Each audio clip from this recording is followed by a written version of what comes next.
la Fondation Mohamed VI des ulémas africains.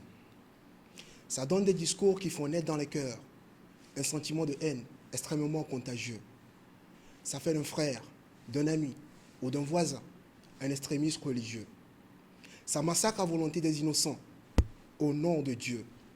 Ça sépare des familles sans même leur laisser le temps de se dire adieu.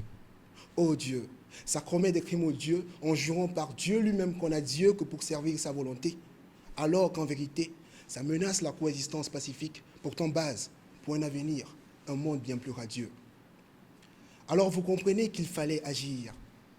Devant cette haine qui prenait de l'ampleur, fallait laisser l'amour ressurgir. Face à cette imposture d'islam qu'on nous présentait, fallait intervenir. Et du cœur, bannir l'islam du chaos pour l'ouvrir à l'islam de tolérance afin de bâtir ensemble dans la paix un meilleur avenir. Ainsi naît, le 13 juillet 2015, à l'initiative de Sa Majesté Mohamed VI, roi marocain, tristement nostalgique des attentats de 2003 subis par le royaume marocain, déterminé à faire connaître l'islam de paix à travers nous musulmans africains, et envahi par de nobles sentiments panafricains, la Fondation Mohamed VI des ulémas africains.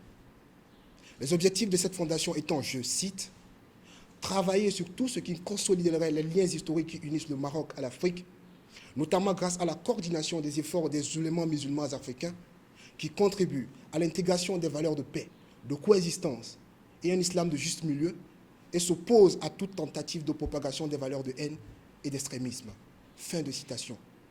Nous, musulmans, sommes chanceux de posséder le Coran, la grande science. Mais sans sagesse, que vaut réellement le savoir, une connaissance? Il faut donc que nous y mettions de notre conscience et cultiver des valeurs telles que la tolérance afin de nous faciliter avec les autres la coexistence.